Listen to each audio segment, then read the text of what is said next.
La deuxième fois que la Terre a été habitée, Orunmila révèle que 7 générations avaient pénétré le ciel avant que Dieu ne décide de s'aventurer dans une seconde expérience pour habiter la Terre. Les divinités avaient soutenu que la première tentative avait échoué, car il y avait trop de cuisiniers préparant la soupe. Dieu se joignit aux suggestions des divinités et décida de donner à chacune une chance d'épuiser ses capacités. C'est Elenini, la divinité du malheur, qui proposa de confier à Ogun, l'ingénieur, le premier essai. Ogun a accepté le défi et est parti sans délai pour la mission. C'est pourquoi il est considéré comme le découvreur de la voie de l'univers. Ensuite, Ogun, la divinité du métal fer, a été envoyé par Dieu pour préparer le chemin pour les autres. En tant que marchand de fer de la divinosphère, le monde des divinités, il était chargé de mettre en place l'infrastructure, permettant aux autres de faire confiance au monde. Il a été envoyé avec 200 êtres humains, hommes et femmes, pour habiter le monde. Ogun était cependant si égocentrique qu'il ne voyait aucun problème à consulter quelqu'un d'autre au paradis pour obtenir des conseils avant de partir avec ses partisans en mission. Il partit pour la terre avec ses 200 partisans sans se soucier de faire les préparatifs nécessaires pour nourrir ses partisans sur terre. Il pensait que trouver un endroit où vivre dans un environnement vierge était comme aller à la guerre. Ogun est aussi la divinité guerrière. Quand il va à la guerre, il va sans faire aucune provision pour la nourriture. Il nourrit son armée du pillage qu'il fait tout au long du sentier de la guerre. Il partit pour la terre avec la même arrogance. Dès qu'ils ont traversé la dernière des 7 collines avant la frontière avec le ciel, ils sont arrivés à une zone grise entre le ciel et la terre. La zone grise s'appelle l'autre monde, l'au-delà, qui est la maison des Abiku en Yoruba. Arrivé sur terre, il mit ses hommes au travail sans tarder, préparant des habitations provisoires et des routes. Le lendemain matin, ses 200 fidèles mortels lui ont demandé ce qu'ils étaient censés manger. Il leur a ordonné de couper des bâtons dans les buissons environnants pour manger, car il n'y avait pas de nourriture. Ils mangeaient à leur faim, mais cela ne faisait qu'aiguiser l'appétit de leur voie digestive. En 14 jours, il avait perdu plus de la moitié de ses partisans mortels à cause de la famine. Il n'avait d'autre choix que de se retirer au paradis avec les faibles restes pour dire à Dieu qu'il n'avait pas de nourriture pour nourrir ses disciples. C'est ainsi qu'Ogun a abandonné sa mission et est retourné au paradis. Plus tard, Dieu demanda à la divinité de l'eau, Olokun, d'aller dans le monde pour y fonder un lieu auxiliaire pour y vivre. Il a également reçu 200 personnes pour l'accompagner dans le monde. Comme Ogun l'avait fait auparavant, Olokun partit sans faire de préparations adéquates pour le voyage.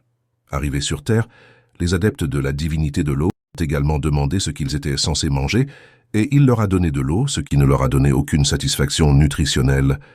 Alors que ses partisans étaient réduits par la faim, Olokun, comme Ogun l'avait fait auparavant, retourna au paradis pour signaler l'échec de sa mission.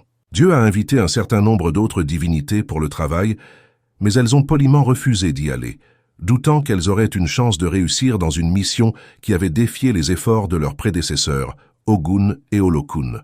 Décidant de fonder un endroit pour vivre dans le monde, Dieu a finalement invité Orunmila, la divinité de la sagesse, à faire un effort. Immédiatement, Orunmila a demandé l'avis des anciens célestes, qui lui ont conseillé de demander l'aide de l'Essu. Il a fait un sacrifice à Essu, qui lui a conseillé d'arriver dans le monde avec des bagages qui comprenaient des échantillons de tous les types de nourriture, des oiseaux, reptiles, animaux, etc., qui étaient disponibles au paradis. Il rassembla tous ces objets dans son sac de divination appelé Akpo Minijekun en Yoruba, rassembla ses disciples pour les emmener avec lui dans le monde. Ce sac mystérieux a 2 caractéristiques spectaculaires. Il transporte tout ce qui est placé à l'intérieur en apesanteur et produit ce qu'on lui demande. Orunmila a commis l'erreur initiale de ne pas demander conseil à ses collègues plus âgés, Ogun et Olokun, qui ont d'abord tenté sans succès de fonder le monde. Dès qu'il est parti pour son voyage du ciel, Essu est allé ridiculiser Ogun et Olokun, qu'Orunmila avait cherché et obtenu de lui des éclaircissements avant de partir pour le monde et qu'il allait réussir là où ils avaient échoué. Il leur révèle que leur échec était sa punition pour ne pas avoir cherché et obtenu leur aide avant d'aller sur terre. Il leur a rappelé le dicton céleste selon lequel le chien ne suit que ceux qui le traitent avec bonté. Entre envie et colère, Ogun a provoqué une forêt pour bloquer le chemin qu'il avait initialement tracé vers le monde. Arrivé à ce point, Orunmila et ses partisans ne pouvaient pas continuer car il manquait d'instruments pour se frayer un chemin à travers l'épaisse forêt.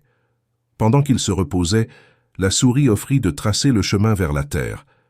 En effet, il traça le chemin, mais étant un si petit animal, le chemin qu'il défricha n'était pas assez large et assez haut pour permettre le passage adéquat de la figure humaine. C'est à ce moment-là qu'Orunmila envoya chercher Ogun pour l'aider. Ogun est apparu et a réprimandé Orunmila pour ne pas lui avoir dit avant de partir pour le monde. Instantanément, Orunmila s'excusa auprès d'Ogun et expliqua que, loin de l'ignorer, il avait en fait envoyé Essu pour l'informer de l'empêchement de son voyage vers la terre.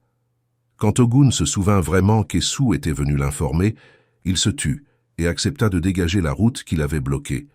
Il a cependant averti Orunmila que pendant son séjour sur Terre, il devrait nourrir ses partisans avec la même nourriture, bâton, avec laquelle lui Ogun avait nourri ses partisans pendant son bref séjour sur Terre. Cela dit, la forêt a été défrichée et Orunmila a poursuivi son voyage avec ses partisans.